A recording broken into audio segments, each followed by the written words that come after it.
ورحمة الله وبركاته.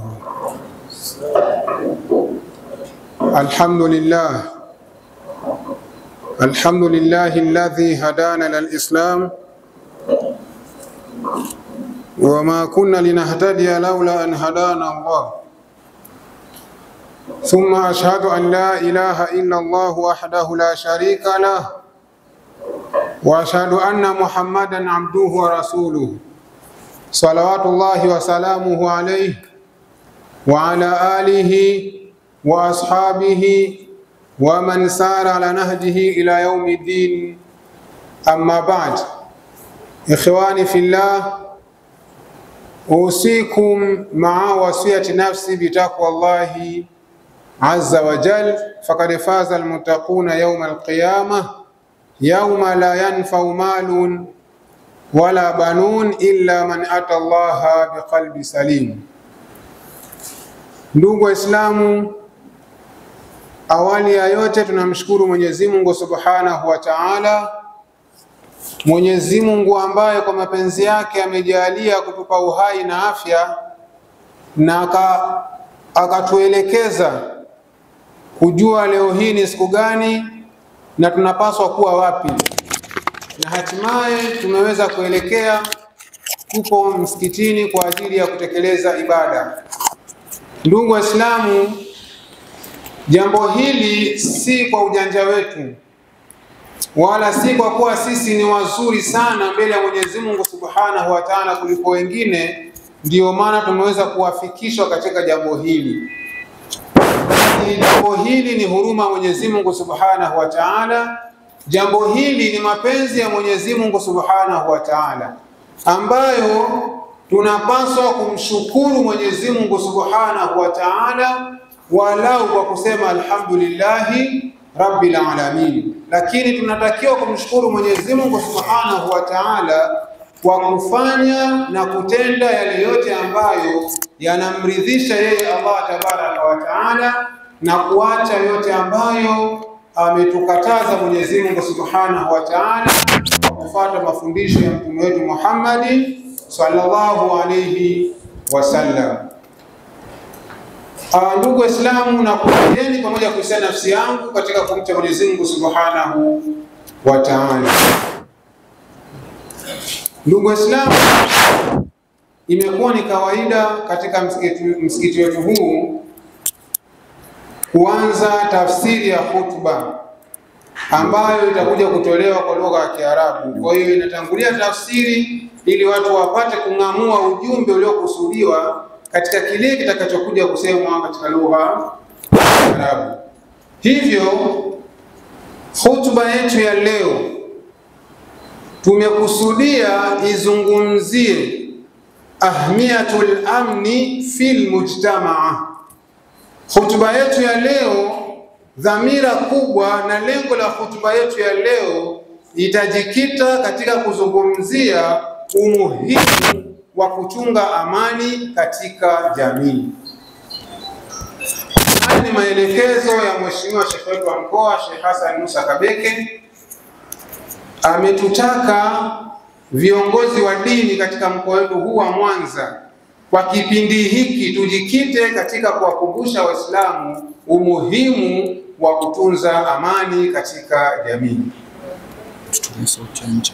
Kwa nini tunazungumzia kuhusu umuhimu wa amani katika jamii? Kuna pointi kubwa mbili. Kuna sababu kuu mbili ambazo zimepelekea mpaka viongozi wetu waamue ndani ya kipindi hiki kiwe ni kipindi ambacho viongozi wa Kiislamu, maimamu, mashehe wa kata, mashehe wa wilaya wawe ni wenye kuzungumzia umuhimu wa amani. Sababu ya kwanza kuu, tufahamu na tukumbuke ndugu zangu Waislamu, kabla ya Mtume sallallahu alayhi wasallam kutumwa na Allah Tabaraka wa Ta'ala, palikuwa kuna machafuko makubwa sana duniani. Watu walikuwa wakiishi maisha ya kinyama. Mwenye nguvu ndio anaonekana bwana, mtu dhaifu hana lake. Kwa hiyo haya ndio yalikuwa maisha ambayo watu walikuwa wakiaishi kwa kipindi hicho kabla ya kutumwa nani? Mtume Muhammad sallallahu alayhi wasallam. Kwa hiyo Mwenyezi Mungu Subhanahu wa Ta'ala akamtuma mtume wetu Muhammad sallallahu alayhi wasallam kuja kuleta utulivu katika maisha ya wanadamu. Kwa Mwenyezi Mungu Subhanahu wa Ta'ala akamtuma mtume sallallahu alayhi wasallam kuja kuleta amani katika maisha ya wanadamu. Kwa hiyo mtume sallallahu alaihi wasallam alitumwa na Allah tabaraka wa Ta'ala. Sababu kuu ya kumfanya Mwenyezi Mungu Subhanahu wa Ta'ala mtume wetu Muhammad sallallahu alaihi wasallam ilikuwa ni kuja kuleta hali ya utulivu katika jamii.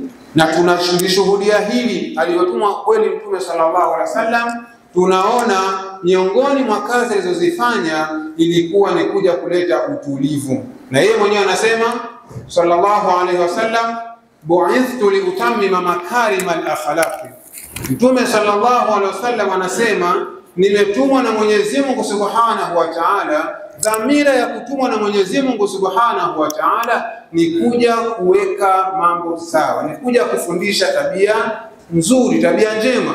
Kwa katika hiyo tabia njema ambayo Mtume sallallahu alaihi wasallam alikuja kuikamilisha na kuweka sawa ni pamoja na kuweka utulivu katika jamii. Watu waishi katika maisha ambayo yenye usalama, maisha yenye utulivu. Ndio tumeona hata Mtume sallallahu alaihi wasallam wakati anatoka katika mji wa Maka na hamia Madina, miongoni mwa kazi alizozifanya Mtume sallallahu alaihi wasallam aliweza kuungana na watu wa Madina ambao hawakuwa Waislamu. Baadhi yao wale ambao hawakuwa Waislamu, Mtume sallallahu alaihi wasallam aliweza kukaa nao wakafanya maridhiano. Aliweza kukaa na watu wa Madina ambao si Waislamu wakiweka makubaliano. Miongoni mwa mambo ambayo Mtume sallallahu alaihi wasallam alifanya kikao na watu wa Madina, walikubaliana kwamba waungane katika suala linalohusu kuulinda mji wa Madina, kuilinda nchi. Kwa hiyo hili jambo licha kwa litofautiana dini, mifumo ya maisha, licha kwa litofautiana siasa, kila mmoja alikuwa na siasa zake, lakini unapolizungumzia suala linalohusu nchi, suala linalohusu mji, ni lazima watu wote waungane kumpiga vita adui anayekuja kuleta fitina, kuleta mparaganyiko katika jamii ya watu wa mji huo fulani.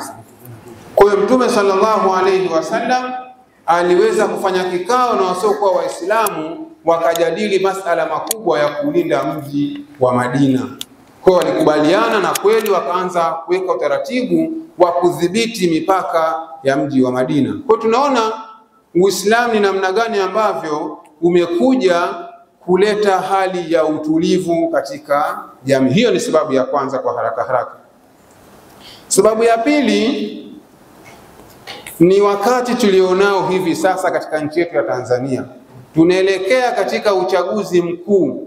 Pamekuwa kuna kauli kutoka katika baadhi ya watu, kauli ambazo ukizitazama kwa jicho la kutafakari unaona ni kauli zenye kuchochea uvunjifu wa amani.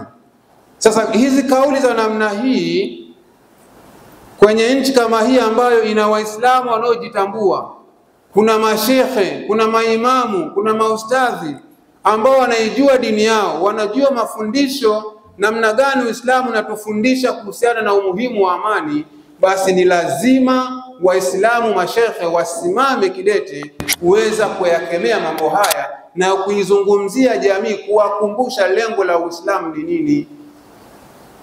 Wote ni mashahidi kwa kile ambacho kinachoendelea. Kwa hiyo hizi ndizo sababu ambazo zimepelekea tuweze kuandaa hutuba zinazozungumzia umuhimu wa amani katika jamii. Sasa tuangalie tunapozungumzia al-amnu, neno amnu, amani, lina maana gani katika Uislamu? Al-amnu anasema ni halatu itmi'inani nafsi wa rahatul bali. Tunapozungumzia al-amnu, amani, tafsiri yake ni kwamba ni halatu itmi'inani nafsi wa rahatul bali, ni hali ya nafsi kutulia.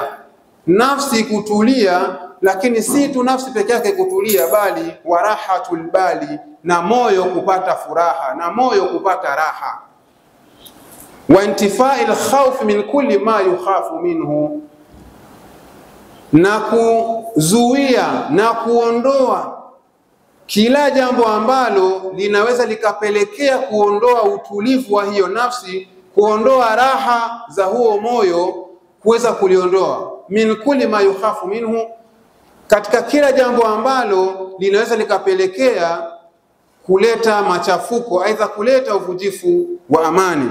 Wa huwa yajma'u jamia al-ahwali as-salihah lil-insani, na hiyo taarifu inakusanya hali zote nzuri kwa mwanadamu, minasihati warizqi wa nahwi dhalika, katika afya, lakini pia hata katika utaratibu wa kimaisha na mfano wa hilo.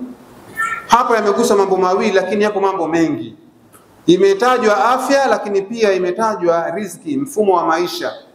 Ukiwa hauna afya salama, hauna afya nzuri, kuna uwezekano mkubwa ukapoteza ile amani, ule utulivu unaweza usiupate, kwa sababu tu una maradhi utakokuwa unajipambania kuweza kuangalia namna gani ya kuweka afya yako vizuri.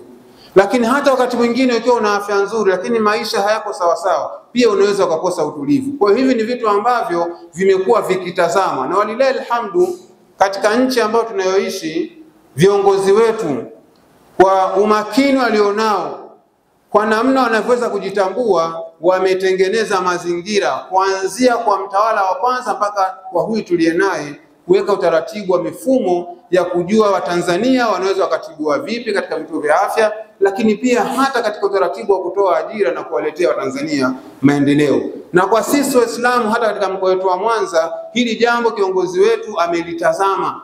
Tuna ujenzi wa vituo vya afya 7 katika kila wilaya, tunajenga kituo kimoja. Kwa hiyo hii ni Lamu na jamii nzima inayotuzunguka katika eneo la afya, wasio na msongo wa mawazo, wasio na kitu ambacho kinaweza kikawafanya washindwe kupata utulivu na amani kwa sababu tu afya hazieleweki, lakini pia hata katika utaratibu wa kimaisha. Hiyo ni taarifu ya kwanza, idha ni maana ya kwanza. Kimaana ya pili anasema au shuurul insanu fardan au jama'atan fil watani wa kharijihi bitma'aninati alhayati wal 'aishi wa intifai asbab alkhawf.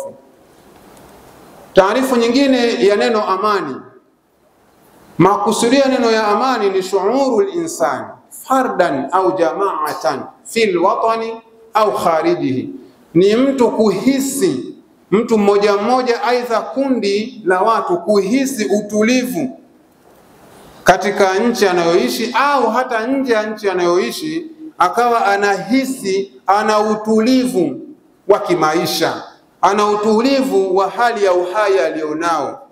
Lakini sivyo hivyo tu, wa intifai asbabil khawfi, wakati anahisi hali ya utulivu wa nafsi yake, hali ya utulivu wa maisha alionayo katika nchi fulani aidha nje ya nchi hiyo, liende sambamba wa intifai asbabil khawfi, kuondosha na kuzuia sababu zote ambazo zitapelekea uvunjifu wa amani, kuzuia na kukemea viashiria vyote ambavyo vinaweza vikapelekea kuondoa huo utulivu katika hiyo jamii ya mtu mmoja mmoja aidha kikundi, kuweza kuondoa hali ambayo au mambo ambayo yanaweza yakasababisha uvunjifu wa amani. Kwa hiyo kwa kufanya hivyo, hiyo ndio taarifu kwa mujibu wa Uislamu wetu wa neno linaloitwa al-amn, kwa maana ya amani. Kwa ndugu Waislamu, tujue kwamba Uislamu wetu umetuhimiza kutangaza amani kwa kila mtu.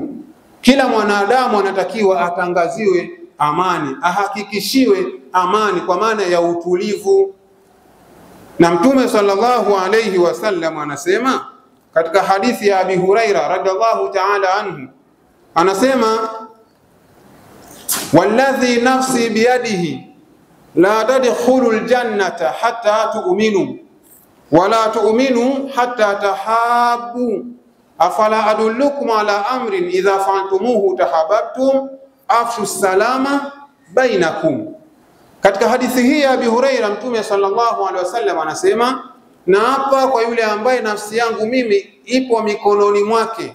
Mtume sallallahu alaihi wasallam anamwapia Allah tabaraka wa taala akisema, la tadkhulul janna, nyinyi waislamu, nyinyi wanadamu hamtaweza kuingia katika pepo ya Allah tabaraka wa taala hata tuuminu, mpaka mtakapokuwa na imani ya kweli. Ili uweze kuingia katika pepo ya Allah tabaraka wa taala, imefungamanishwa pepo hiyo na imani ya kweli. Na Mtume anasema wala tuuminu hata tahabu, hamtaweza kuwa na imani hiyo ya kweli, imani ambayo itawafanya nyinyi muweze kuingia katika pepo ya Allah tabaraka wa taala, mpaka ifikie hatua ya nyinyi kupendana. Kwa hiyo mapenzi ambayo tutakayokuwa nayo sisi wanadamu, sisi raia, haya mapenzi ndio yanaweza kutupelekea kuwa na imani ya kweli, na hii imani ya kweli ndio ambayo itatupelekea sisi kuweza kuingia katika pepo ya Allah tabaraka wa taala.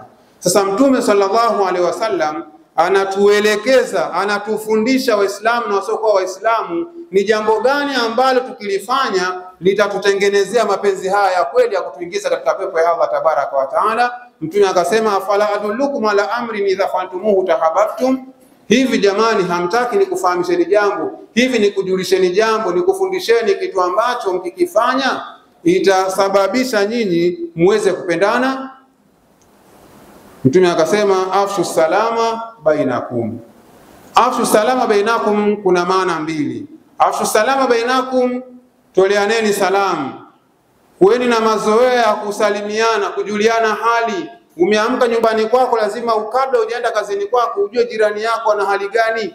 Sio unaamka afu kumbe mwenzako anaumwa na matatizo, ana shida. Kwa tujenge tabia ya kusalimiana, kujuliana hali, tafsiri ya kwanza.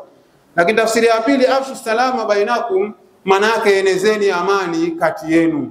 Kwa kila mmoja lazima atengeneze mazingira ya kuhakikisha mwenzake anasalimika. Kwa kufanya hivyo ndio mnaweza mkapendana. Kwa kupendana kwenu mtakuwa mna imani ya kweli. Kwa kuwa na imani ya kweli ndio itawafanya muweze kuingia katika nini? Katika pepo ya Allah subhanahu wa ta'ala. Lakini sivyo hivyo, katika kutafsiri hadithi hii na tafsiriwa na hadithi nyingine ya Abdullah ibn Amri, Mtume anasema sallallahu alayhi wasallam, almuslimu man salima almuslimuna min lisanihi wa yadihi. Muislamu wa kweli, Muislamu anayependwa na Mwenyezi Mungu Subhanahu wa Ta'ala ni yule Muislamu ambaye watapata amani Waislamu wenzake, watapata amani ndugu zake, jirani zake, rafiki zake, watu wanaoishi nao, min lisanihi, kupitia ulimi alionao, wa yadihi, lakini pia watapata amani ndugu zake kwa kupitia mkono wake. Kwa hiyo hapa Uislamu umetutaka tutumie vyema ndimi zetu tunapozungumza na watu. Lakini hapa Uislamu umetutaka viungo tulivyopewa na Mwenyezi Mungu Subhanahu wa Ta'ala, mikono tulionayo, tuitumie mikono hii katika kuhakikisha ndugu zetu Waislamu wenzetu na wasiokuwa Waislamu wanaweza kuishi kwa amani na utulivu kwa kupitia viungo vyetu hivi. Hapa tumekuwa kuna shida ambayo tumekuwa nayo, tumejikuta sasa hivi ndimi zetu tunaanza kuzitumia vibaya. Watu wamekuwa wakivunja heshima za watu, na haya ni katika mambo ambayo yanaweza yakasababisha machafuko, aidha yakaondoa ule utulivu katika nchi, aidha katika eneo husika. Kwa hiyo Uislamu umetutaka sisi kama Waislamu tuweze kutumia ndimi zetu vizuri na tuweze kutumia mikono yetu katika kumhakikishia mwingine anaishi katika maisha ya amani na utulivu. Kwa hiyo ndugu Waislamu, kama tulivyozungumza kwamba hutuba itakuwa ikilenga sana umuhimu wa amani. Kuna baadhi ya vitu vinaweza vikajitokeza kama tulivyoona katika hii hadithi ya mtu kutumia ulimi au kutumia nyenzo yoyote ile ambayo inaweza kuwa ni sababu ya kuleta machafuko, inaweza kuwa ni sababu ya kuvunja amani katika eneo husika. Jambo la namna hii, kauli za namna hiyo, watu wa namna hiyo, Uislamu umetutaka kuweza kudhibiti hali hiyo mapema.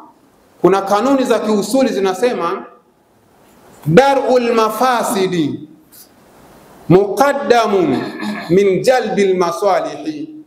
Pakiwa kuna mambo mawili, tuelewane vizuri ndugu Waislamu, pakiwa kuna mambo mawili yanafanyika, kuna jambo la uharibifu, kuna jambo la uvunjifu wa amani katika eneo husika, halafu wakati huo huo kuna jambo la kuwaletea raia aidha watu maendeleo, kwa mujibu wa kanuni za kiusuli tunaambiwa dar'ul mafasidi muqaddamun min jalbil masalihi. Katika haya mambo mawili, jambo la kuzuia na kudhibiti uharibifu usiendelee linatangulizwa jambo hili kuliko swala hili la kuwaletea watu maendeleo. Kwa hiyo kwa kipindi hiki tulichonacho, tuna kipindi ambacho tunatakiwa sisi Waislamu na wasiokuwa Waislamu kuungana pamoja kukemea kila viashiria vya uvunjifu wa amani. Tusimamishe mambo ya kuwaletea Waislamu na jamii maendeleo, tudili na hili jambo la kuzuia, kwa sababu ndio Uislamu unatuelekeza hivyo. Darul mafasidi muqaddamu min jalbil masalihi, kuzuia, kudhibiti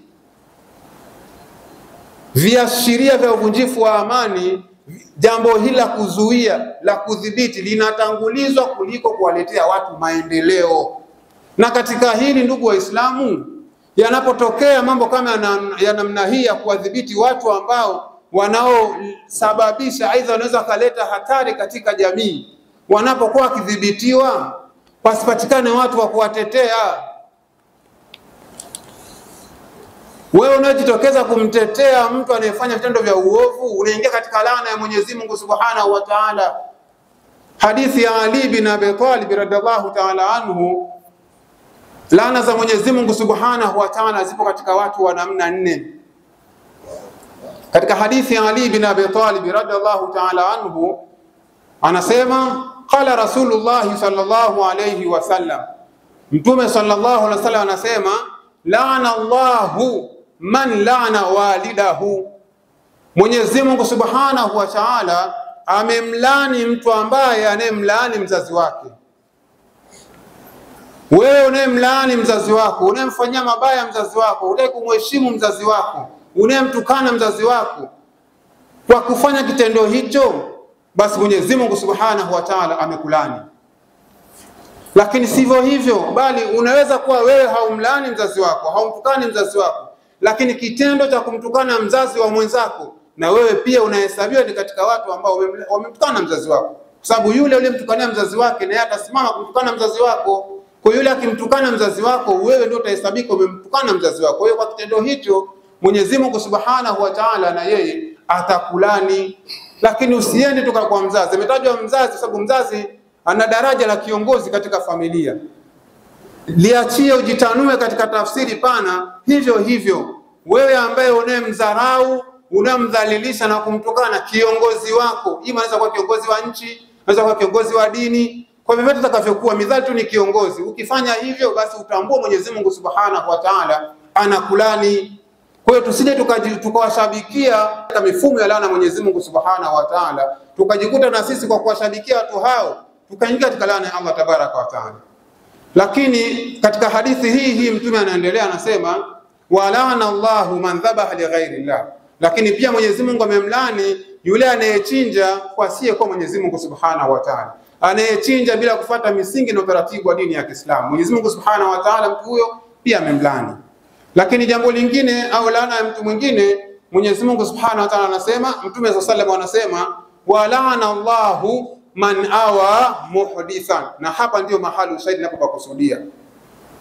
Wa laana Allahu man awa muhdithan, Mwenyezi Mungu Subhanahu wa Ta'ala amemlani mtu ambaye anemuhami mtu anayefanya uharibifu ardhini. Mwenyezi Mungu Subhanahu wa Ta'ala amemlani mtu ambaye anemsaidia anayefanya maovu. Wanawachuoni katika tafsiri neno hili wametafsiri katika maana mbili. Muhdithan kwa maana mtu ambaye anayevunja amani, anaoashiria kuvunja amani. Muhdithan ni mtu ambaye anafanya mauaji. Muhdithan ni mtu anayevunja heshima za watu. Sasa kipatikana mtu anavunja heshima za watu, anamtukana rais, anatukana viongozi, alafu wewe kwa nafasi yako, kwa sababu tu labda kiongozi yule wewe kwa interest zako umkubali, umpendi, ukamhifadhi huyo mtu, ukamnusuru, tambua kwa kitendo hicho, kwa mujibu wa hadithi ya Mtume, umeingia katika laana ya Allah tabaraka wa taala. Lakini muhditha kwa tafsiri nyingine ni yule anayemhifadhi mtu anayeleta machafuko na uharibifu katika dini ya Uislamu. Kwa namna yoyote itakavyokuwa, kwa tafsiri itakavyokuwa, wewe unayemsaidia mtu muovu anayekuwa na ashiria za kuvunja amani, utambue unaingia katika laana ya Mwenyezi Mungu Subhanahu wa Ta'ala. Na mtu wa nne ambaye Mtume sallallahu alaihi wasallam anasema kwamba Mwenyezi Mungu amemlani, wa la'ana Allahu man ghayyara manara al-ardi. Mwenyezi Mungu Subhanahu wa Ta'ala pia amemlani yule mtu ambaye atakayekuwa anabadilisha mipaka ya ardhi. Kuna watu na tabia hiyo, mpaka kumesha sehemu fulani lakini yeye anabadilisha, anasogeza sehemu nyingine. Aidha labda kuna kitu kilichowekwa kama sehemu ya kuashiria ishara ya maendeleo ya kitu fulani katika jamii, alafu mtu huyo akaja akabadilisha kwa ajili tu ya kutaka kuwapoteza watu, huyo pia naye anaingia katika laana ya Mwenyezi Mungu Subhanahu wa Ta'ala. Kwa hiyo mahali ninapokusudia, ndugu Waislamu, tusijihusishe na tabia ya kuwasaidia waovu. Waovu wanapobainika na wakakamatwa wakawekwa katika utaratibu wa kushughulikiwa kisheria, ni lazima sisi kama Waislamu tuache utaratibu ambao unashirika na hilo, ufanye kazi yake. Lakini ukijihusisha katika swala ya kutaka kumnusuru huyo kwa mujibu wa hadithi hii na kwa mujibu wa tafsiri za wanawachuoni, manake na wewe unaingia katika laana ya Allah tabaraka wa taala. Lakini pia sivyo hivyo tu, ndugu Waislamu. Uislamu wetu ni mzuri, Uislamu wetu umetokea wazi utaratibu wa maisha, utaratibu wa kutunza amani. Tunaambiwa katika kanuni nyingine ya kiusuli, almaslahatu al-amma muqaddamatun ala almaslahati al-khassa. Maslahi ya watu wengi, maslahi ya watu wengi yanatangulizwa juu ya maslahi ya mtu mmoja. Kuna mtu anaweza akafanya jambo kwa maslahi yake yeye kama yeye, ima kuna watu wameshamuahidi manufaa fulani yeye kama yeye, akafanya jambo. Sasa wewe usipotumia akili yako na kutafakari vizuri, ukajikuta na wewe hauelewi kinachoendelea ni nini, utakuwa umeingizwa katika shimo la hovyo. Kwa hiyo Uislamu unatutaka ukisalipima jambo, ukagundua jambo hili maslahi yake ni ya mtu binafsi, ni ya mtu mmoja, na hili jambo lina maslahi ya watu wengi, maana yake ni nini? Inatakiwa yatangulizwe maslahi ya hawa watu wengi kuliko maslahi ya mtu mmoja. Mfano, mtu anakuwa na kauli aidha anaashiria za kutaka kuvunja amani, mtu anakuwa na matendo ya kutaka kuvunja amani. Amani ambayo ikivunjika, watu watakaokuwa wamepata hasara na kuumia ni majority ya watu wengi. Sasa hili jambo la kunusuru majority ya watu wengi wasiingie katika machafuko, wasiingie katika mitihani mbalimbali ima ya kuuawa aidha kuumia, yanatakiwa maslahi yao yatangulizwe kuliko maslahi ya huyu mtu mmoja mmoja. Na kuna tafsiri nyingi katika utaratibu wa kiusuli.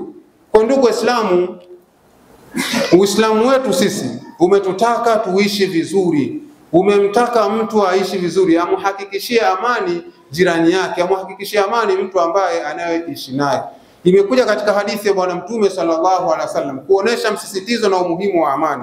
Mtume sallallahu alaihi wasallam katika hadithi ya Abi Huraira anasema, la yadkhulul jannata man la ya'man jarahu. Mtu ambaye hatomhakikishia amani jirani yake ameharamishiwa pepo. La yadkhulul jannata man la ya'man jarahu.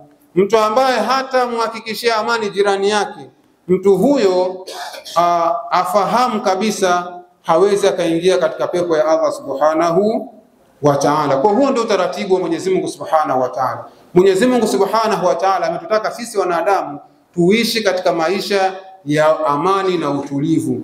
Tusiwe na tabia za kuleta uvunjifu wa amani. Hii sio nidhamu ya Uislamu. Huu sio mpango wa kuletwa Uislamu. Uislamu umeletwa kwa ajili ya kuja kuwafanya watu waishi katika maisha ya amani ili waweze kufanya mambo yao na harakati zao za kimaisha wakiwa wametulia. Angalia uzuri wa Uislamu. Hata unapoingia katika nyumba ya mtu, unapoingia katika nchi ya mtu, kuna utaratibu umewekwa. Mwenyezi Mungu Subhanahu wa Ta'ala anasema, ya ayyuhalladhina amanu la tadkhulu buyutan ghaira buyutikum hatta tasanisu wa tusallimu ala ahliha. Haya ni maelekezo ya Mwenyezi Mungu Subhanahu wa Ta'ala, kwamba enyi ambao ni muamini Mwenyezi Mungu Subhanahu wa Ta'ala, mkamwamini Mtume sallallahu alaihi wasallam, anasema la tadkhulu buyutan ghaira buyutikum hatta tasta'nisu, msiingie katika majumba ambayo si ya kwenu nyinyi mpaka mbishe hodi, mpaka muombe idhini. Unapofika katika nyumba ya mtu, omba idhini, sio tu uingie. Na ukiruhusiwa kuingia, unachotakiwa kufanya, anasema watusallimu ala ahliha, watole salamu watu wa nyumba hiyo, watangazia amani watu wa nyumba hiyo. Kwa hiyo hili ni utaratibu ambao umewekwa na Mwenyezi Mungu Subhanahu wa Ta'ala. Imetajwa nyumba, lakini pia ni katika hata eneo unaloishi. Wewe ni mkazi wa nchi nyingine, unapokuja katika nchi nyingine lazima ufuate taratibu uliowekwa, uombe idhini uingie. Na ukiingia katika nchi hiyo lazima ufuate taratibu, sio unaingia katika nchi hiyo alafu wewe ndio unakuwa ni sababu ya kuleta machafuko katika nchi hiyo. Uislamu haukubaliani na jambo la namna hiyo. Kwa ndugu Waislamu, tuweze kuwa makini katika jambo hilo ili tuweze kupata salama ya Allah tabaraka wa taala. Lakini kwa kumalizia, ili tuingie katika hutuba, Mwenyezi Mungu Subhanahu wa Ta'ala katika kukemea jambo hili la kuleta uvunjifu wa amani, katika kukemea jambo hili la kuleta uharibifu katika ardhi, Mwenyezi Mungu Subhanahu wa Ta'ala anasema wala tufsidu fil ardi ba'da islahiha. Mnapokuwa mmeishi katika mji, mmeishi katika nchi ambayo imekuwa ina utulivu wa hali ya juu, imetengamaa, iko sawa, basi Mwenyezi Mungu Subhanahu wa Ta'ala anatukataza, anasema wala tufsidu fil ardi ba'da islahiha, msifanye uharibifu katika ardhi, msifanye uharibifu katika nchi baada ya kuwa nchi hiyo imeishi katika utaratibu wa amani na utulivu. Na kule katika aya nyingine Mwenyezi Mungu anasema innama jazaa'u alladhina yuharibuna Allah wa rasulahu wa yas'auna fil ardi fasadan an yuqatalu au yusallabu au tuqta aydihim wa arjuluhum min khilafin au yunfau min al-ardi dhalika lahum khizun fi dunya wa lahum fil akhirati adhabun adhim. Hii ni aya ukiangalia katika vitabu vya fiqh, katika baadhi ya wasomi wameiweka kama sehemu ya hukumu ya watu wanaofanya ujambazi ardhini, lakini katika tafsiri zingine kila mmoja amejikunjua kwa kutafsiri kulingana na namna alivyoelewa. Wayasauna fil ardi fasada, Mungu anasema innama jazaa'u alladhina yuharibuna Allah wa rasula, hakika malipo ya watu wanaompiga vita Mwenyezi Mungu na mtume wake. Wayasauna fil ardi fasada, na kazi yao kubwa ikawa ni kueneza ufisadi ardhini. Ndipo hapo mufasiruna baadhi yao katafsiri kwamba wanaowaua watu barabarani, wanaowapora mali za watu barabarani, lakini wengine wakaongezea kwa maana wanaofanya uharibifu wa aina yoyote ile, uharibifu ambao unaweza kuhatarisha maisha na utulivu wa watu husika. Allah anasema malipo yao anyukatalu, wanatakiwa wauawe, au yusallabu, wasulubiwe, au tukuta aidihim warjuluhum min khilafi, au wakatwe mikono yao na miguu yao kwa kutenganisha. Mkono wa kulia unakatwa na mguu wa kushoto. Au yunfau min al-ardi, au kama hajafanyika hayo, watu wakibainika kwenye mambo ya namna hii, adhabu yao ni kuwahamisha. Kama ni Mtanzania ndio amefanya hivi kwa Tanzania hapa, anatakiwa atolewe katika eneo hili apelekwe nchi nyingine. Kama ni Mwanza, anatakiwa ahamishwe Mwanza apelekwe nchi nyingine. Hiyo ndio kauli ya Mwenyezi Mungu Subhanahu wa Ta'ala. Nasema dhalika lahum khizu fi dunya, kwa kufanya hivyo litakuwa ni malipo yao hapa duniani, watapata adhabu hapa duniani, wala hum fil akhirati adhabun adhim, na akhira watapata adhabu iliyokuwa kali. Kwa ndugu zangu Waislamu, hutuba yetu ya leo itatuhimiza juu ya umuhimu wa kuzingatia kutunza amani, na tumeona amani ndiyo sababu ya Uislamu kuleta Mtume Muhammad sallallahu alaihi wasallam, kuja kuleta mazingira sawa, tuishi kwa amani na utulivu.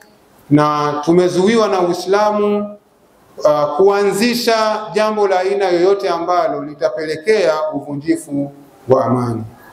Kwa tuishie hapo, tuingie katika kipengele cha hotuba. Asalamu alaykum wa rahmatullahi wa barakatuh.